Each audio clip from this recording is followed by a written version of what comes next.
Welcome students, welcome to Spectrum e-learning online classes of BSc Maths and Physics। आज हम बात करने जा रहे हैं BSc फर्स्ट ईयर के एक टॉपिक थ्योरी ऑफ इक्वेशन के बारे में।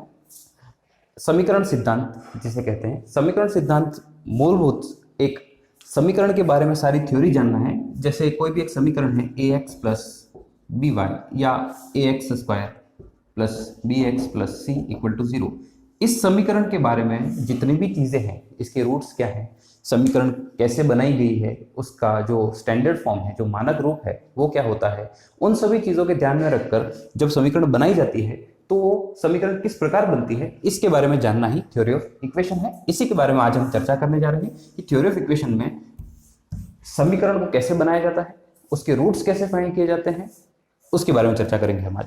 तो हमने मान लिया कि कोई एक समीकरण है x a0 x power n a1 x power n minus 1 a2 x power n minus 2 and up to an equal to 0। इसमें जो फर्स्ट टर्म है a0 वो 0 नहीं होनी चाहिए, क्योंकि x की जो हाईएस्ट पावर है उसका कोफिशिएंट जो है वो 0 नहीं होगा। दूसरा n जो है, यहाँ पर जो पावर में चल रहा है n, वो n सारे पॉजिटिव नंबर्स है, और साथ ही a0 a1 a2 and up to an जो है वो सारे रियल नंबर्स है, जिनकी वैल्यू 0 से लेके इन्फिनिटी तक कुछ भी हो सकती है। अब हमने माने ये जो समीकरण है, इस समीकरण को हम मानक रूप में अगर माने तो हम देख रहे हैं कि इसकी हाईएस्ट जो टर्म है वो n है, x की पावर n है, तो हम इसे कह सकते हैं कि nth डिग्री का nth डिग्री की इक्वेशन है हमारे पास मौजूद है। तो nth डिग्री की इक्वेशन में हमने देखा कि a0 0 नहीं होना चाहिए, n जो है वो पॉजिटिव नंबर होना चाहिए, a0 a1 a2 up to an जो है वो रियल नंबर्स है। तो इसके बारे में हम चर्चा क्या करेंगे कि इसकी अगर पावर n है तो इसके रूट्स कितने होंगे, अगर वो रूट्स हैं तो उन रूट्स को फाइंड कैसे करेंगे, अगर एक रूट मेरे पास है तो बाकी के रूट्स को कैसे निकालना है, इन सब चीजों के बारे में हम चर्चा करेंगे।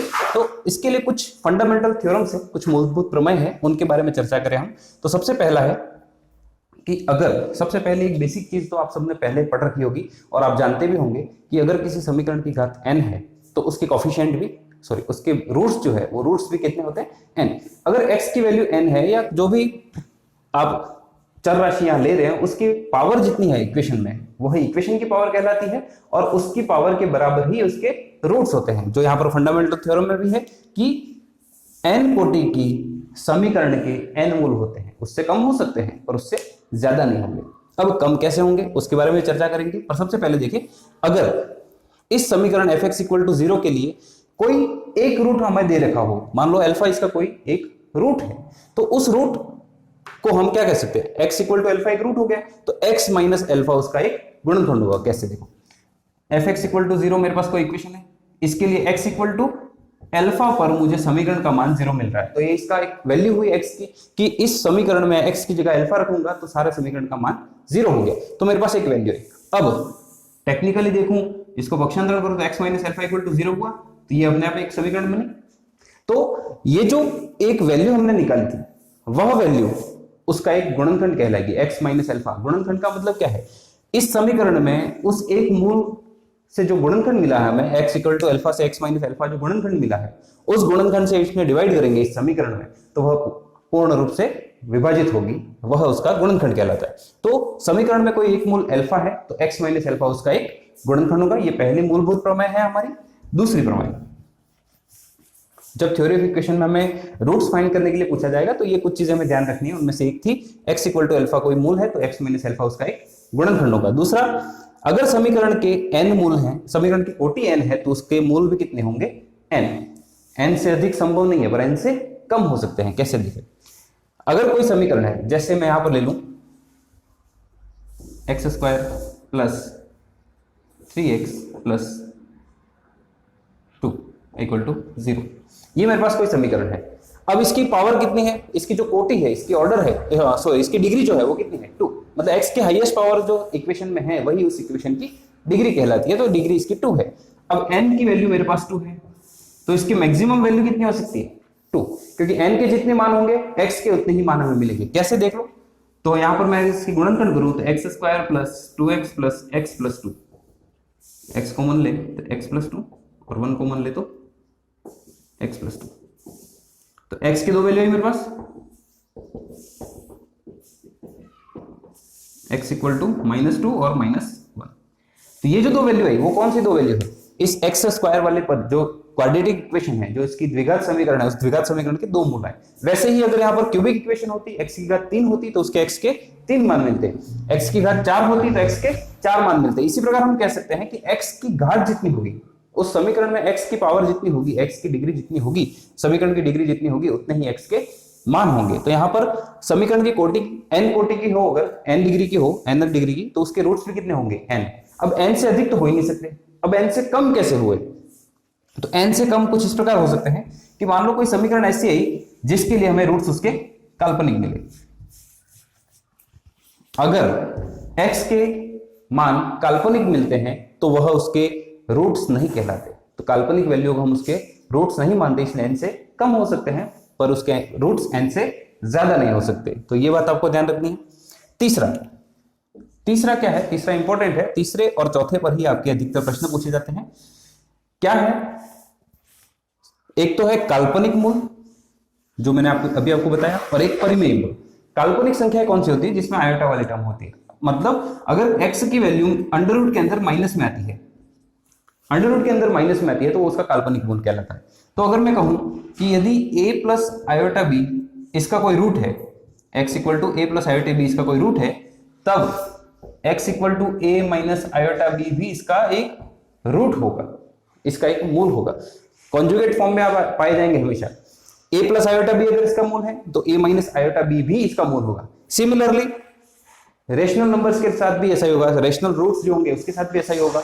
अगर under root a plus iota root b हो एक रूट इसका, तो root a minus iota root b भी इसका एक मूल होगा। जैसा काल्पनिक मूलों के साथ हम कर रहे हैं, वैसा ही परिमेय मूलों के साथ भी कंडीशन अप्लाई होगी कि a प्लस आयोटा b अगर इसका मूल है तो a माइनस आयोटा b भी इसका मूल होगा, साथ ही a प्लस आयोटा रूट भी इसका मूल है तो root a minus iota root b भी इसका मूल होगा। इन दोनों थ्योरम्स को आपको अच्छे से याद रखना है, क्योंकि ये दोनों थ्योरम्स पे ही ज्यादातर प्रश्न पूछे जाते हैं और कंफ्यूजन क्रिएट किया जाता है। तो आप देखें, यहां पर आयोटा नहीं भी हो तब भी आपको कॉन्जुगेट फॉर्म में ही लेना है। अगर root a plus root b उसका एक रूट मूल हो तो under root a minus under root b भी उसका एक मूल होगा।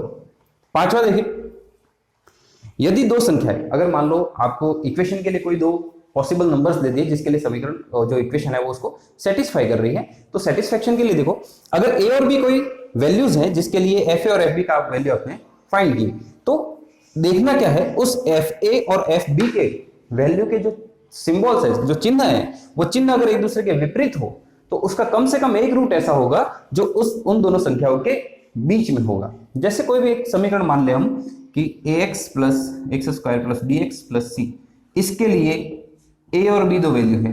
अब fa रखने पर और fb रखने पर इन दोनों के सिंबल अगर एक दूसरे से विपरीत आए तो एक रूट ऐसा होगा जो a और b के बीच में होगा। जब क्वेश्चन आएंगे तो आप उन क्वेश्चन को देखकर और ज्यादा अच्छे से अंदाजा लगा सकोगे कैसे इसका मतलब है। कुछ नहीं करना है, फंक्शन में पहले a वैल्यू रखो x की जगह, उसी फंक्शन में b वैल्यू रखो x की जगह, दोनों वैल्यू की दोनों वैल्यू रखने के बाद फंक्शन की जो वैल्यू आ रही है आपको fa और fb का मान जो आ रहा है, वो दोनों वैल्यू अगर एक दूसरे के विपरीत चिन्ह की हो, अगर विपरीत चिन्ह की हो तो क्या कहते हैं कि उन दोनों का कम से कम एक रूट ऐसा होगा, कम से कम एक मूल ऐसा होगा जो a और b के बीच में होगा। ठीक है, अगला देखिए छठा। अब इवन डिग्री की अगर कोई इक्वेशन आपको दे रखी है जिसकी इक्वेशन की पावर 2, 4, 6 ऐसे कुछ हो, तो इवन डिग्री की इक्वेशन के लिए उसका अंतिम पद अगर ऋणात्मक हो, जैसे इवन डिग्री की इक्वेशन में मान ली, यहां पर देखें a x power 4 plus b x cube plus c x square plus dx plus e equal to 0, ये मेरे पास इवन डिग्री की इक्वेशन है और इसका जो लास्ट टर्म है वो नेगेटिव हो, इसके लास्ट टर्म जो है वो नेगेटिव हो, तो उसके कम से कम दो मूल क्या होंगे, रियल होंगे, वास्तविक होंगे। बाकी इमेजिनरी हो सकते हैं पर कम से कम दो तो ऐसे होंगे जो वास्तविक होंगे, जिसमें से एक तो होगा धनात्मक और एक दूसरा होगा ऋणात्मक। बस ये एनालिसिस करने के लिए है। प्रश्न कुछ ऐसे आएंगे जिसमें ज्यादातर इन दोनों का काम पड़ेगा। ये तो इसलिए दूसरा, ताकि आप उन मूलों की संख्या इक्वेशन की डिग्री से ज्यादा नहीं निकालें। ये एक रूट फाइंड करने के लिए है बाकी और ये एनालिसिस के लिए है कि ऐसा इक्वेशन जिसकी डिग्री इवन हो, उस इवन डिग्री का लास्ट टर्म नेगेटिव हो, तो उसके दो मूल ऐसे होंगे वास्तविक होंगे जिसका एक धनात्मक और एक ऋणात्मक होगा। और लास्ट है, जैसे इवन डिग्री की थी वैसे अगर ऑड डिग्री की आती है तो उसका एक पद कम से कम वास्तविक होगा, और उस वास्तविक पद का जो सिंबल है वो कैसा होगा, उस इक्वेशन का जो लास्ट टर्म है, लास्ट पद है, उस पद के विपरीत चिन्ह के बराबर। अगर मान लो ऑड डिग्री की है, मान लो ये इक्वेशन है और इसका एक रूट वास्तविक होगा, पर उसका सिंबल कैसा होगा, इसके अपोजिट, लास्ट डिग्री के लास्ट टर्म के अपोजिट। यहां माइनस ई है तो इसका रूट जो भी आएगा वो प्लस में आएगा, अगर वहां प्लस होता तो माइनस में आता। तो ये थ्योरी ऑफ इक्वेशन में रूट्स फाइंड करने की कुछ फंडामेंटल थ्योरम्स थी जिनको आपको ध्यान रखना है। इस पर बेस्ड कुछ क्वेश्चन देखते हैं और देखते हैं कि क्वेश्चन को कैसे सॉल्व करना है। क्वेश्चन है मेरे पास x power 4 plus 2x cube plus 16x minus 16x square minus 22x plus 7 equal to 0 का एक रूट हमें दे रखा है 2 प्लस अंडर रूट 3, तो अन्य मूल हमें ज्ञात करने हैं। अब फंडामेंटल थ्योरम से हमने देखा था कि अगर रेशनल रूट्स है इसके तो वो हमेशा कॉन्जुगेट फॉर्म में होते हैं, संयुग्मी रूप में होते हैं, संयुग्मी जोड़े में होते हैं। तो यहाँ पर अगर 2 प्लस अंडर रूट 3 इसका एक रूट है तो 2 माइनस अंडर रूट 3 भी इसका एक रूट होगा। तो देखिए सॉल्यूशन क्या होगा। यदि 2 प्लस अंडर रूट 3 एक मूल है तो 2 माइनस अंडर रूट 3 भी इसका मूल होगा, क्योंकि हमने देखा था कि जो परिमेय संख्या है वो परिमेय संख्या भी क्या होती है, हमेशा संयुग्मी जोड़े में होती है। तो अगर 2 प्लस अंडर रूट 3 इसका रूट है, 2 माइनस अंडर रूट 3 भी इसका रूट्स होगा। तो देखो x equal to 2 plus root 3 इसका एक मूल है, तो x minus 2 minus under root 3 इसका एक गुणनखंड हो जाएगा।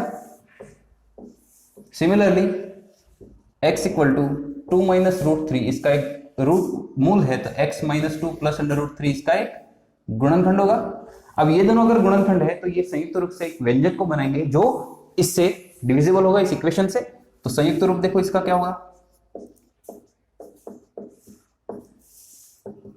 x माइनस 2 माइनस रूट 3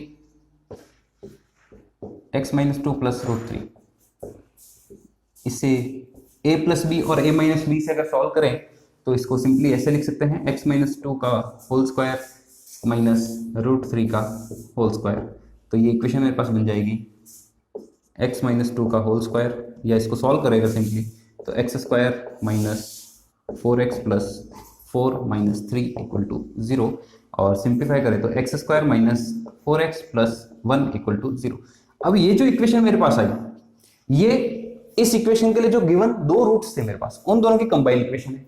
तो मेरे पास दो रूट से तो इक्वेशन बन गई, मुझे इस इक्वेशन के चार रूट्स निकालने हैं। चार रूट्स क्यों, क्योंकि n की पावर कितनी है 4 है, तो इसके चार रूट होंगे जिसमें से दो मेरे पास है 2 प्लस रूट 3 और 2 माइनस रूट 3। तो इसके अलावा बाकी के दो कहां से आएंगे, तो इन दोनों की जो कंबाइंड इक्वेशन है उससे मैं इस समीकरण में डिवाइड कर दूं तो जो द्विघात समीकरण मिलेगी उससे मुझे बाकी के दो रूट्स मिल जाएंगे। तो देखें x square minus 4x plus 1 का डिवाइड में करूं अगर x power 4 plus 2x cube minus 16x square minus 22x plus 7 equal to 7।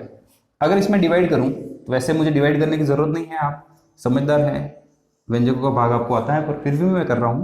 तो एक्स स्क्वायर से डिवाइड करूं, मल्टीप्लाई करूंगा इसको, x power 4 minus 4x cube plus x square minus plus minus, ये कैंसिल हो जाएगा। 6x cube minus 17x square minus 22x plus 7 plus का 6x, तो 6x cube minus 24x square plus 6x minus plus minus cancel होके ये बचेगा minus का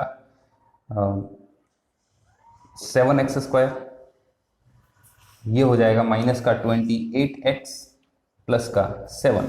यहाँ माइनस के 7 से मल्टीप्लाई कर दो अगर इस इक्वेशन में, तो माइनस का 7x स्क्वायर माइनस का 28x और सॉरी ये प्लस का होगा, तो यहाँ प्लस के 7 से मल्टीप्लाई करूंगा तो ये हो जाएगा प्लस 7, और इसको जब घटाएंगे माइनस प्लस माइनस तो ये हो गया 0। तो इसको डिवाइड करने के बाद मेरे पास इक्वेशन क्या बची, समीकरण जो एक है, समीकरण एक को निम्न रूप में भी लिख सकते हैं। कैसे?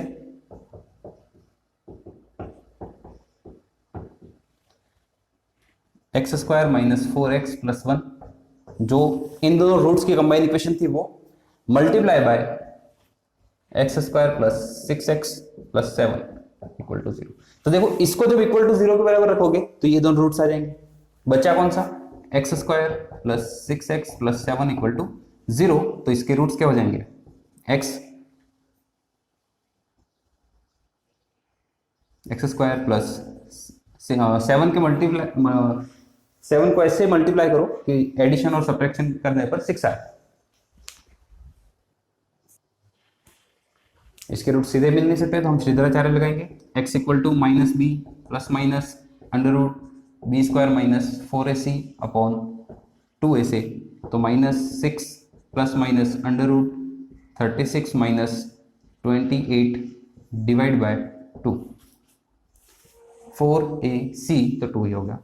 तो minus 6 plus minus under root 36 minus 28, 8 बचा डिवाइड बाय 2। तो यहां से हम अगर मान लो ऊपर से 2 कॉमन ले लें तो 2 कॉमन ले अगर, तो क्या बचा? Minus 3 plus minus under root 2 upon 2, क्योंकि यहां से 4 कॉमन लेंगे तब जाके वो रूट से बाहर 2 आएगा। तो एक स्टेप और बढ़ा देते हैं, minus 6 plus minus under root 4 multiply by 2 divide by 2। जब 4 रूट से बाहर आएगा 2 बचेगा, और 2 को 8 को हम ऐसे भी लिख सकते हैं 2 रूट 2, तो 2 इसमें से कॉमन ले लिया तो ये हो गया। तो x की 2 वैल्यू कौन सी?